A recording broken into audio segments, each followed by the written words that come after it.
Greetings, Internet, and welcome back to the next episode of Putting Shells on Shelves. For today's particular episode, we're going to be taking a look at one of the subsets of Ninja Turtles figures, which, considering we got through all the basic figures from 1988 to 1993 already, because, well, we did. This is the route that I'm taking to help kind of continue to put out videos. I didn't want to overburden y'all by putting out everything all at once from each different iteration of the Turtles.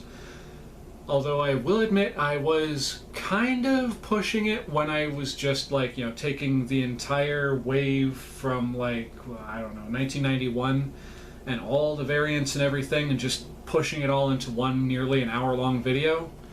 And for that, I am kind of sorry.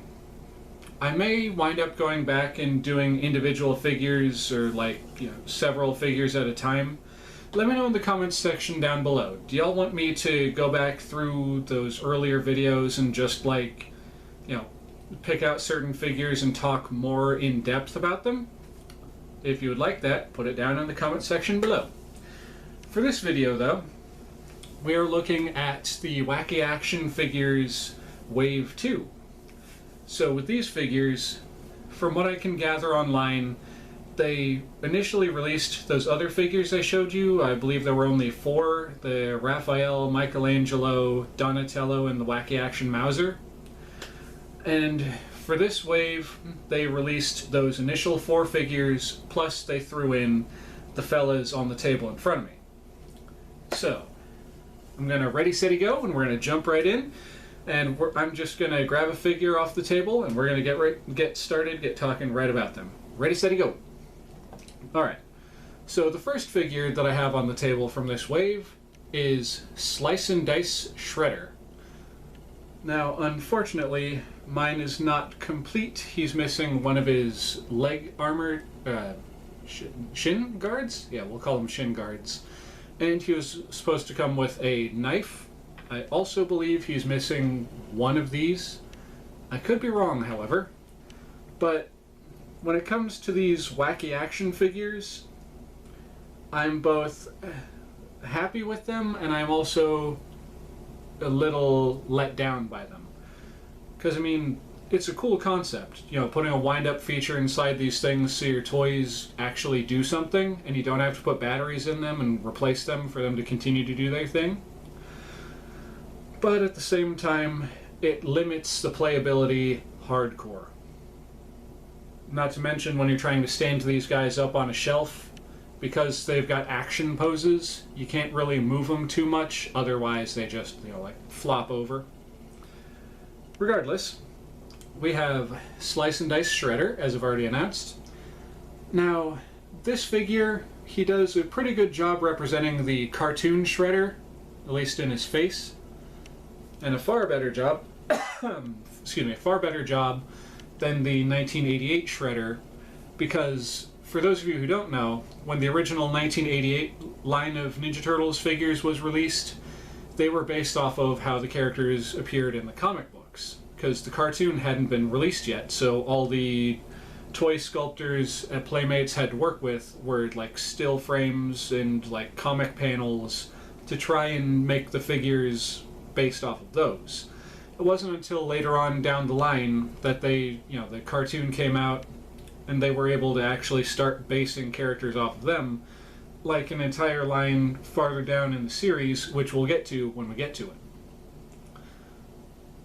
But anyways, as I was saying, so we've got Slice and Dice Shredder here, and I've got to say, he's kind of a lackluster figure in terms of just paint and detailing.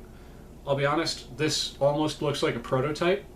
He isn't, mind you, not to my knowledge, but he looks like he would be a prototype. How he's got his chest is this one solid color, his legs are this color with a little bit of paint application, his arms are one color, you get what I'm going for. And another thing that kind of sucks about him is just that his limbs are so loose. I don't know if that's because the guy who owned this before me just played with him nearly to death, but they are fairly loose when you get to a certain point. You just tap on it like I just showed you and think, okay, now he's not going to do it. But the cool feature about these figures is obviously the wind-up aspect of them. So this one's got this nice magenta colored knob, I guess you'd call it, this little box on his side that blends in almost perfectly with his side, from the side. And obviously, you wind him up. I'm going to try and not have him do his thing until I get him wound up. That's another thing that I'm not too fond of when it comes to these figures, is just their limbs get in the way of the wind-up mechanism sometimes. But anyway, you wind him up, and then he does this.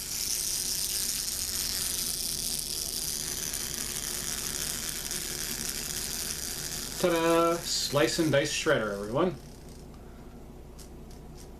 And he ran out of juice. Alright. So, it's a good figure. It's not a great representation of the shredder, but it is what it is. Now then, moving on to the next figure on the table. And by the grace of all that is good in the world, to my knowledge, these ones don't have any variations. The only variation from the Wacky Action line, to my knowledge, was that Michelangelo with the white twist knob in his side, as opposed to that little green box. So next, we have Sword Slicing Leonardo. Now this guy, he also has that little square box on his side, and he has one articulated arm, which happens to be the one that's directly over top of his twisty knob down here. And his other arm is kind of articulated, but because it's directly attached to the wind-up mechanism, it's very loose and very floppy. Which, for the action that he does, it makes sense. So without further ado, without further delay, I'm going to stop yammering, I'm going to wind him up, and we're going to see what he does. And like I said before about the limbs getting in the way of the wind-up mechanism, basically got to just pinch onto that with the tips of my fingers. But then, you get him all wound up, he's all like, "Grr, I'm going to get you, Shredder," and then he starts wailing around with his whip. Which is just apparently going to continue to get stuck on his leg. There we go. See, this is what he's supposed to be doing while he's like this.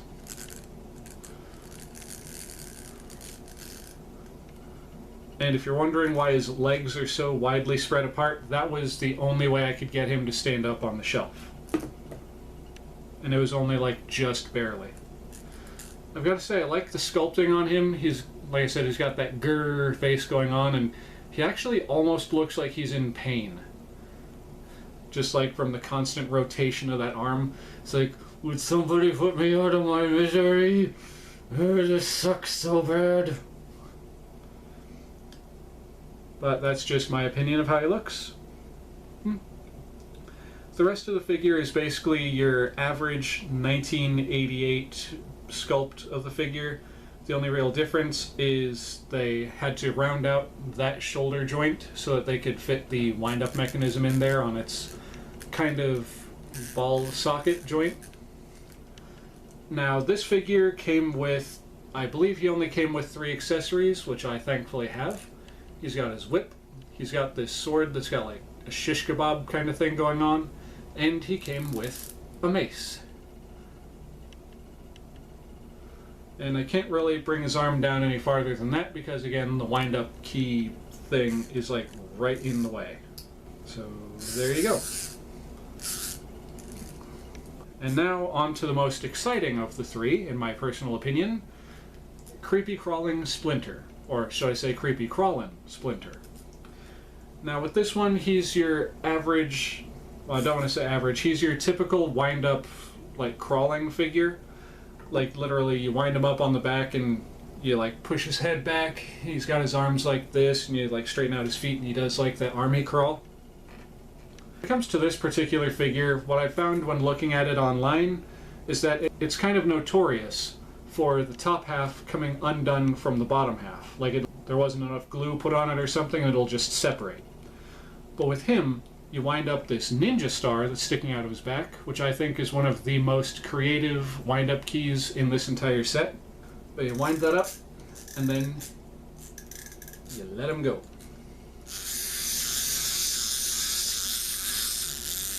And if you weren't on my hand, you would see him going like, moving forward. Or, if you stand him up on his feet, you could say that he's busting a move, kind of. Like, look at him go. Hey, hang on, Sloopy. Sloopy, hang on. Yep. Also, another fun fact. When they were putting together the different characters that were going to be on the stickers of a certain vehicle from later on in the series, one you might have heard of called the Rock and Roll Mutabus. They've got this version of Splinter driving the bus. He's like right up there in the front, you can see him through the window, and it's very clearly that head sculpt with the bandana, wearing those shoulder pads. But anyway, like I was saying initially, you pull his head back like this, you get his feet up like that. Unfortunately, this foot is busted and it's basically just super glued in place, so I can't show you precisely, but that's how he would look doing his creepy crawling thing. Oh, and also his arms are supposed to be out like that. Anyway, of all these figures from this particular set, aside from Shredder with all his slice and dice accessories that like poke into his shoulders and stuff, Splinter here has the second most accessories. He came with this plunger, which I just realized has this weird little face inside. Hopefully y'all can see that.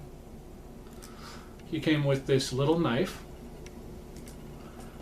Then he also came with this little tiny rat with a torch. No, with a lantern. That apparently he's just like supposed to hold in his hand like this. He came with a couple of accessories that are supposed to clip onto his tail as well. This radio, I'm gonna guess it is, because it's got like the little speaker on top and it looks like it's got a dial on the front of it and maybe a speaker. But it slides on like that. He also came with another searchlight looking kind of thing that would also clip onto his tail. And if he wanted to be like, say, he wanted to pretend he was a Stegosaurus, you could take this last piece here, which from my research is like the hardest piece to find to complete this figure, aside from this one, obviously. He would take this and plug it onto the end of his tail, which I'm trying to do without breaking him or the accessory. Then he could use that as like a mace and just, beat up the foot with his own tail.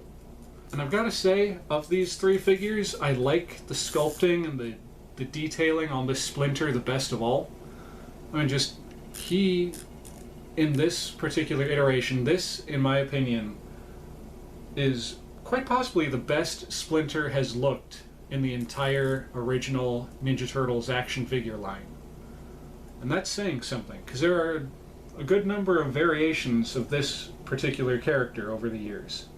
Also, I've got to say, this is one of the most articulated versions of Splinter that I have ever seen, including the more modern variations.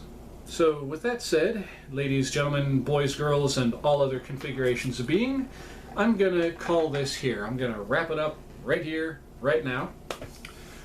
And I just want to say thank you all so much for coming back and watching another one of my videos. I do truly and greatly appreciate it. If you like what you've seen here today, please feel free to comment, like, and subscribe. Hit that little bell icon to be notified of future uploads once you are subscribed. You'll be glad you did. If you think your friends will like this kind of content, share it with them. Feel free. And if you're not sure, share it anyway. You could be surprised. And with all of that happy hullabaloo out of the way, this is your old buddy Oxleymations saying, Cowabunga, and I'll see y'all in the next episode. Later.